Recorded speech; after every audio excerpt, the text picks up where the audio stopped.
प्रणाम गुरुजी। आपसे एक सवाल है कि पौष माह में कोई भी शुभ कार्य क्यों नहीं किया जा सकता, या क्या कोई शुभ कार्य किया जा सकता है? पौष माह में कुछ ऐसे नक्षत्र हैं जिनमें विवाह आदि कार्य हो सकते हैं। यदि पहले से निश्चित ग्रहों का मेल हो जाए तो गृह प्रवेश भी हो सकता है, परंतु पौष माह को मांगलिक कार्यों के लिए वर्जित किया गया है। और पौष माह में बहुत ही महत्वपूर्ण विषय जो पहले से निर्धारित हों वही किए जाएं, शास्त्रोक्त हों, और जिनमें पहले से निर्धारित ना हो वह नहीं करना चाहिए। गुरुजी, पौष माह में क्या शंकर जी बनाए जा सकते हैं? शंकर जी का निर्माण किया जा सकता है? पौष माह में पार्थिव शिवलिंग का निषेध है, क्योंकि कहा गया है ज्येष्ठम मरणम चा। इसी प्रकार से पौष माह में कहा गया है कि धन बुद्धि हानिश्च चा, ये श्लोक कहा गया है।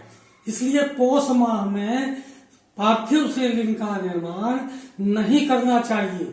जो करवाता है वह और जो करता है उनको शुभ फल प्राप्त नहीं होते, और जो जिन्हें शास्त्रों का ज्ञान नहीं है, अभी बोहरीवन और बाटल के बीच में कोई कार्यक्रम हुआ है, उसमें पौष माह में शिवलिंग निर्माण किए गए, जबकि कई बार हमारे गुरुदेव का कथन हुआ, और शास्त्री जी पंडित देव प्रभाकर शास्त्री भी, जो कि इस 1.25 करोड़ शिवलिंग निर्माण के बहुत बड़े अधिष्ठाता थे, उन्होंने भी पौष माह में कभी पार्थिव शिवलिंग का निर्माण नहीं कराया। और हमारे जो गुरुदेव अनंत विभूषित शास्त्री जी थे, वो कहा करते थे, हमारे गुरुदेव कालू राम जी पांडे, कि पौष माह में पार्थिव शिवलिंग निर्माण नहीं करना चाहिए। जी गुरुजी, और कोई उपदेश देना चाहेंगे गुरुजी पौष माह के लिए, या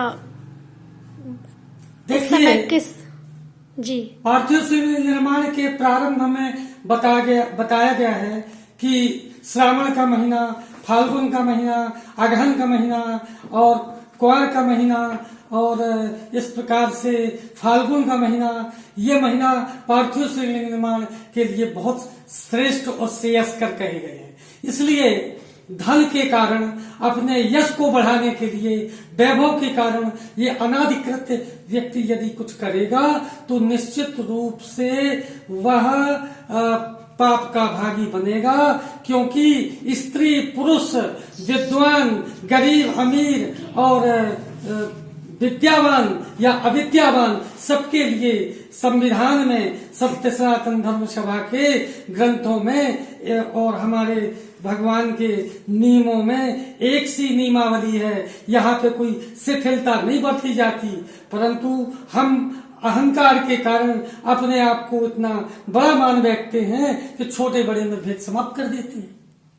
जी गुरुजी, धन्यवाद।